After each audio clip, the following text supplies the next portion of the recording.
So as far as your final, it's going to be next Monday. It's going to be from the hours of 8 to 12. Once you start the final, you'll have an hour and 20 minutes to complete it. Okay, so if you start it at 11, you're only going to have to 12 because it's going to close at 12. But if you start later, once you start, you have to complete it within an hour and 20 minutes. It is going to be 50 questions, but if you think about it, our class, we're kind of talking about life, right? The things that we do with in an office, kind of as you can see at work. So I'm hoping all of you will be able to almost go through it. So I am going to go over the final details as far as your final, and it will be not in class. You can either do it at home or the library or wherever you have the best internet access to use. Okay? As far as right now, all of the quizzes that you've already taken have been unlocked if you want to use that as a study tool, but they will be closed as soon as the final starts. So I want to let you know that this is, I know I've said it a few times, but this is my personal contact information. So if you need to get a hold of me after this class has ended, this is where you're going to want to go. Of course, let me know who you are, remind me what year you're from, because as the years go on, I do have students contact me after the fact, years and years past. Even interns, we have an intern that was an intern before I started working there, and he still comes back and checks in, and people do it. So if you need anything, please contact me. It's pretty much my name, crystal.a.morris@gmail.com, and this is my phone number. So hang on to that. Contact me if you need. I'm here for you even after the fact. If you need any advice or you want me to look at your updated resume a couple years down the road, any advice as far as anything really. So I have that for you. So I'm going to start to go over the review if you have it open. It will be mostly multiple choice and true and false. So make sure you read those true and false questions very carefully to make sure what I'm asking for. So you're going to want to know and describe the principle of ethics. So what that is the set of principles of right and good behavior. So remember those keywords, right? Right and good behavior. Don't get confused with, the word morals and do no harm. That there's different definitions that you're going to need to know, but we're looking for a set of principles of right and good behavior. Of course, hopefully you'll be able to do this in your sleep, know the difference between direct and general supervision. What is general supervision?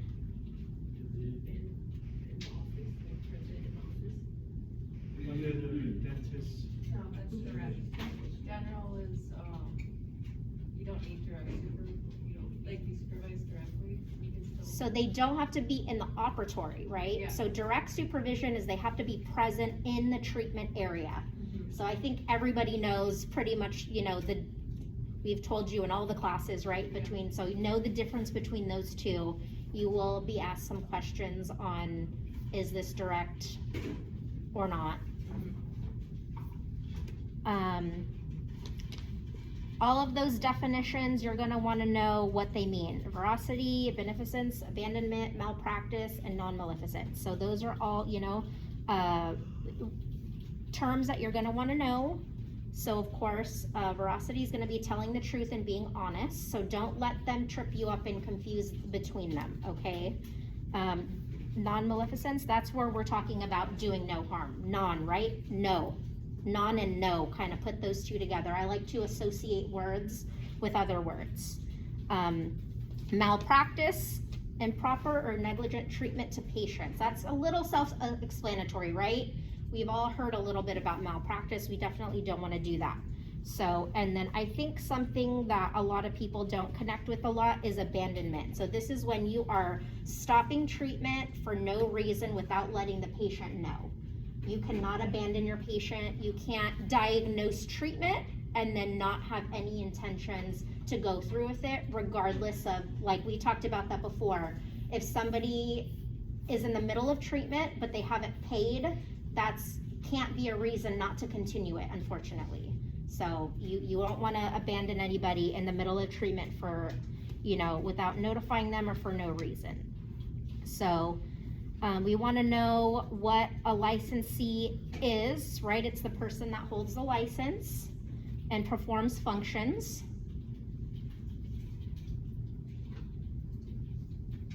Let me know if you want me to slow down. And then when do RDAs renew their license? Did I hear every 2 years? Yes, every other year, which is another word for every 2 years, or biennial. It's another word for every other year, okay? So know that biennial is every other year or 2 years. And out of the many things that you need to renew your RDA license, the hardest part is you need all of that continuing education, right? Yes. You need that. Everybody needs continuing education to renew their license. You're not gonna be asked specifically, but just for your knowledge, you need 25 units in order to renew your RDA license. So, and it is renewed the month of your birthday. So no matter when you apply for it, it's always the month of your birthday. So myself, I took some CE courses in February, my birthday's in April, but I already had all of my units. I was thinking calendar year, and I was like, oh, wait a second, I should have waited until after April, that way it counts until next time. So it's always gonna be your birthday. I feel like they do that so that it's easier to remember. Then we're gonna have a pretty good amount of questions about appointment. So make sure you know appointment scheduling pretty well. It's one of the main focuses of our class. How do you know how long to schedule an appointment? And how do you? Based off of their treatment. Yes, you're both correct. So it's however many units is scheduled based on the treatment that the doctor has decided. So in every office, the doctor is gonna decide you're gonna want this many units for that specific procedure. So every procedure has a certain amount of units, and that's how you'll know how long to schedule an appointment.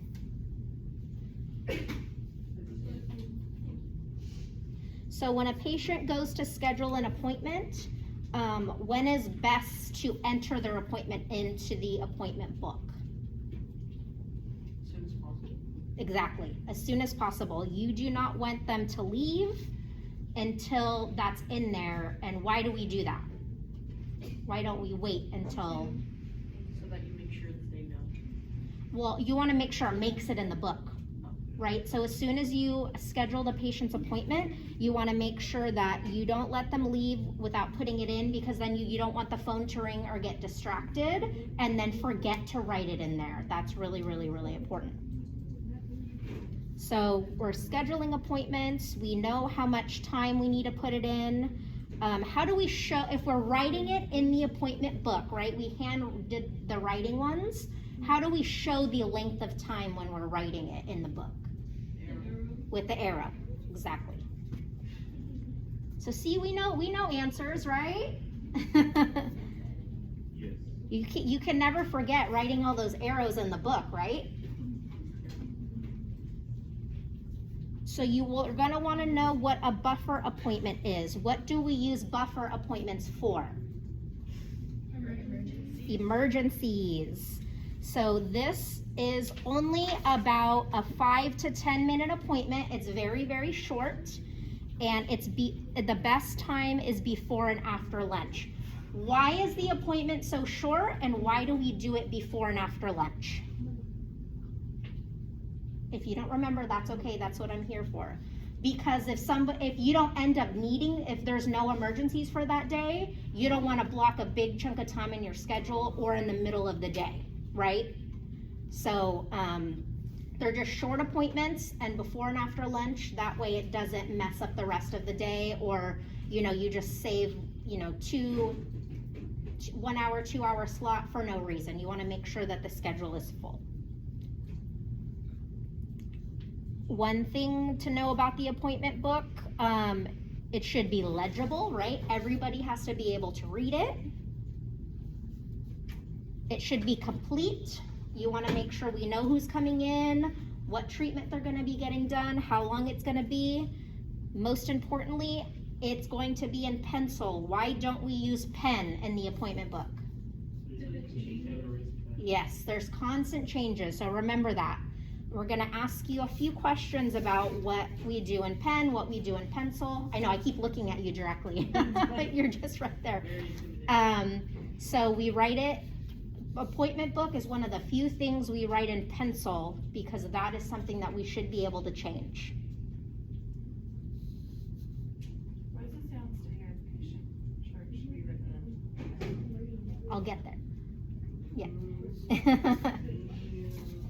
I will get there, but I just don't wanna skip over things. So appointments should be confirmed the day before. Why do we confirm appointments?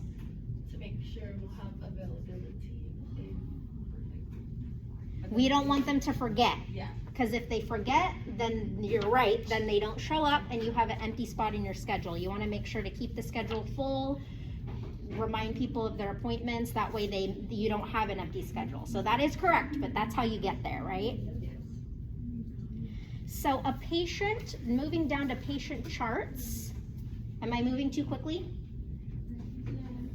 Moving down to patient charts, this should be written in pen because it is a legal document. So remember that a patient chart is a legal document. So you don't want to, if you get in trouble with the patient, we always want to document. Everything needs to be complete. If a patient is doing a malpractice suit, for example, you don't want to be able to say, oh no, they erased that chart, right? And change things.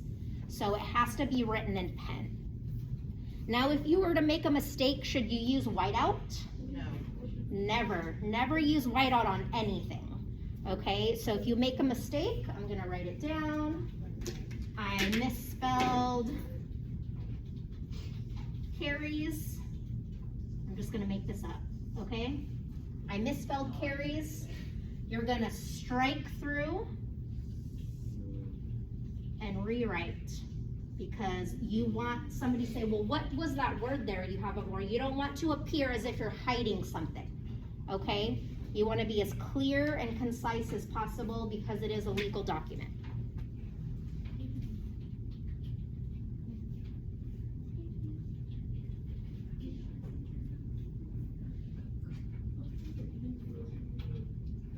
So the next thing about the appointment is we need to know units of time. So are we doing, do you remember units? Here, let's see.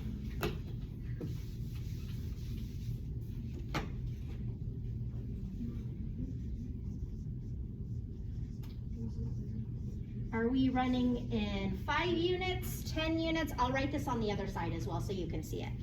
How many units of time are we running? So, say the dentist, and you're gonna be asked this, say the dentist goes on 10 units of time, okay? And a procedure is 3 units. How much time is that? 30 minutes. 30 minutes, exactly. It's all right over here.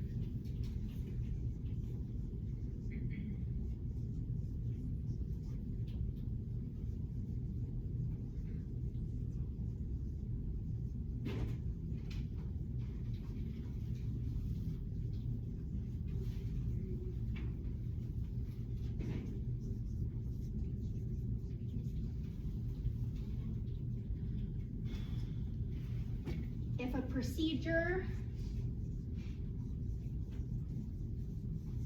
if we're doing 15 unit increments and it's 6 units long, how many minutes is that? 90? Yes, or 90 minutes. The question will not, The answers will not be mixed. It won't ask you an hour and a half and then 60 minutes. It'll be specific. It'll put them all in minutes or all by hours. So if we're doing 15-minute increments.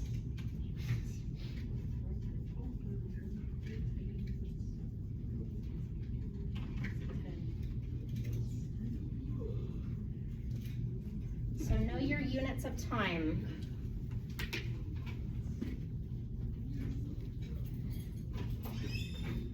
And then you'll want to know the filing rule. Okay, what is the order that we file them in? Right. For units, I remember, I think I might have remembered it wrong, but I thought units meant like if there was 4 units in each hour. Shouldn't that Right. mean that it's, what is it, 15 minutes in each unit?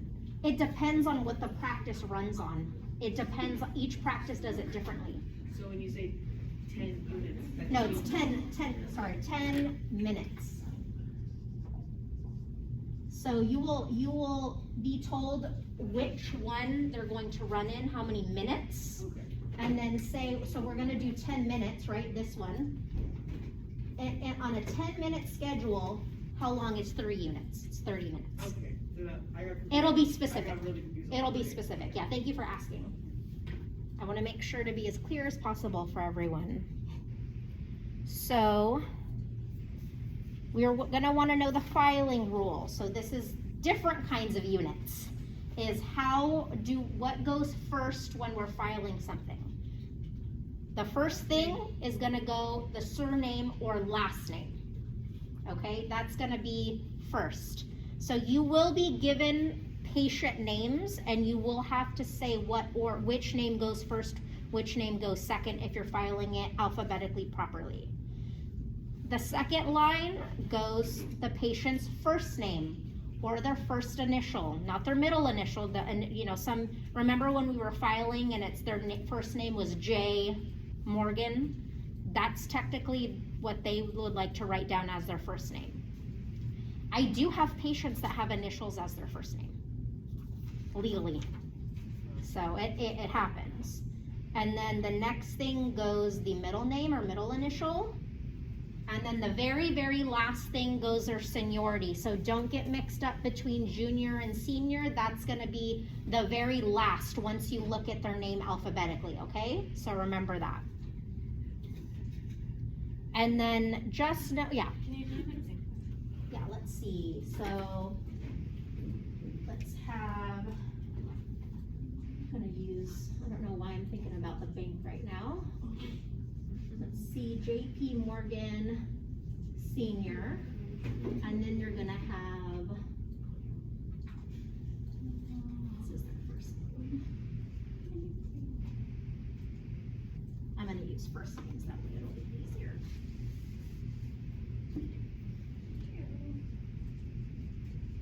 And then you're gonna have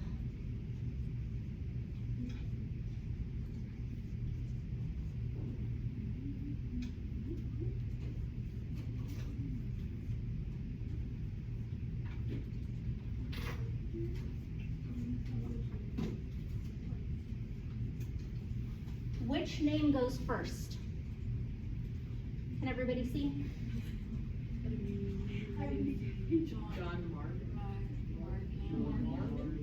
It's gonna be John Morgan, cause it's M.A. You're looking at the last name first. Okay, he's gonna go first. Who's next?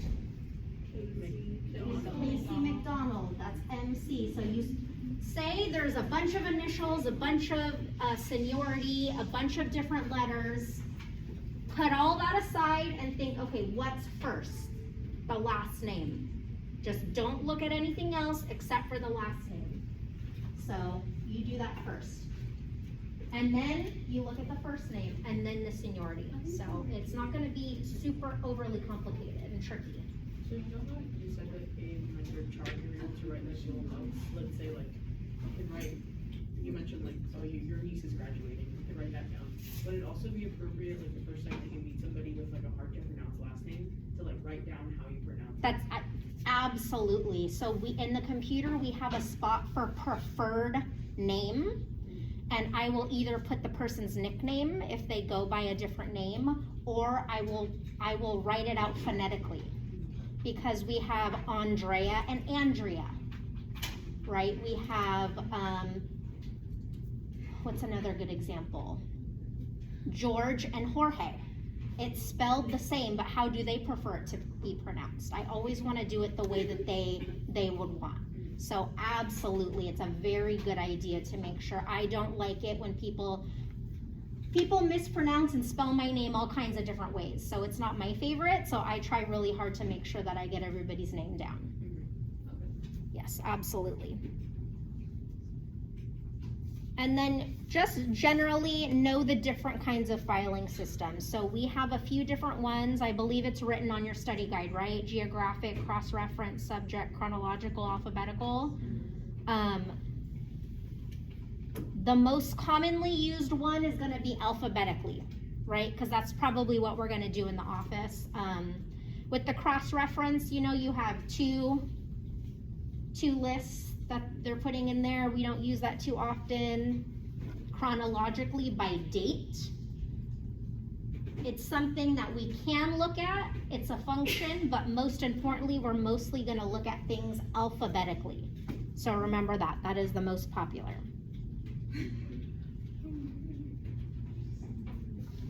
The next thing that we're gonna go over is a few different insurance terms. One of them is going to be, what does UCR stand for? Yes. I didn't expect anybody to give that one a go, so I appreciate that. So it's usual, customary, and reasonable. So that is what insurances will use to let you know what they're gonna pay. What they believe is usual, customary, and reasonable.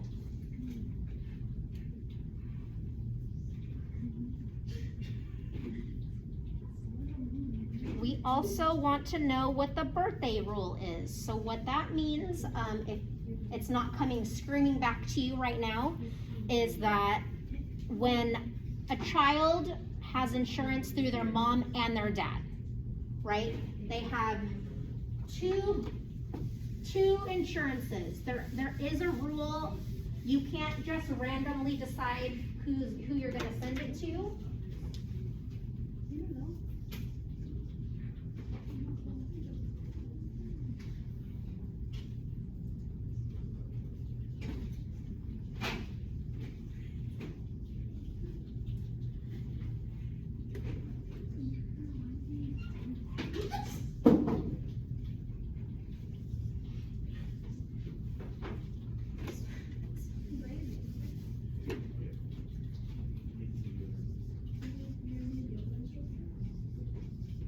Okay, number one thing about the birthday rule, don't worry about the year. Technically, this birthday comes first because this person's older, mom's older, right? Don't worry about that. The insurance that you use first, the birthday rule is whoever comes first in the calendar year. So in this example, so you're getting mom and dad's insurance, you're like, okay, what do I do with this? Who do I send it first? January. Dad comes first in the calendar year, regardless of age. It's not who's older, you know, regardless whose year comes first. It's whoever birthday is first in the calendar year. Okay? That would suck if the mom had better insurance, but they couldn't pick that one. It's rough. And the thing that's hard about that is if the dad's insurance pays 80% overall and mom's pays 100, their insurance gets booked twice because they have to use mom's insurance to book 20%, right? So if both of the insurances, which is usually true of insurances, only cover 2 cleanings a year, both insurances are getting booked for both. If say they get 3 cleanings, right? But because this one covers 80%, you need to bill mom's insurance to get the 20%, so the insurance knows about it. But if dad's insurance covers 100%, then we're not even touching mom's insurance, right? So dad's insurance pays for 2 cleanings, and then dad's insurance is like, nope, we already paid for 2. Then mom will go ahead and pick up the 3rd. But that's not true if they only cover 80%, because then you're using both times. So that's why they don't let you kind of do whatever you want to make it work for the patient, which would be really nice. But that's unfortunate sometimes. Just get rid of the dad's insurance. Right? I mean, sometimes it's not best for the patient to use both of them. So I have some patients that are like, you know what, I will pay the 20%, don't even send it to my other insurance because it's actually less expensive than paying for the whole cleaning at the end of the year. I'll do whatever, it's their right to pay if they want to. So that is the birthday rule. You're gonna wanna know what an office manual is, okay? So the gist of an office manual, which is what we created earlier in the semester, it is gonna be a detailed account of what is expected of you and your job. That's its main purpose. So when you read your office manual, it's because you wanna know what you are to expect. What are the employee policies? What are the, office hours? That's all gonna be affecting you and the way that you work, right? So it's all about you and your job.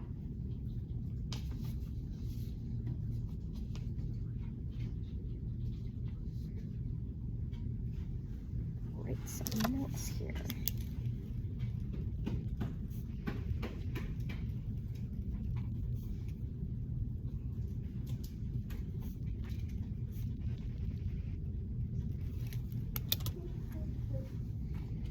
Alrighty, so the next thing is gonna be, you're gonna wanna know what an invoice is. Do we all know we all kind of know what one looks like, right? When we get orders, it is a form that's gonna be sent by the supply company, and it's gonna have the list of items that you have on there.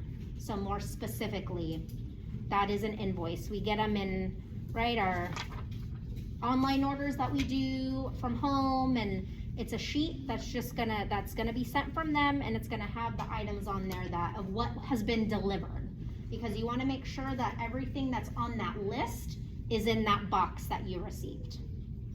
That's most important. So when we get an invoice, should we throw that away? Yeah, exactly. No, we are going to file it away and save it as a record, just in case.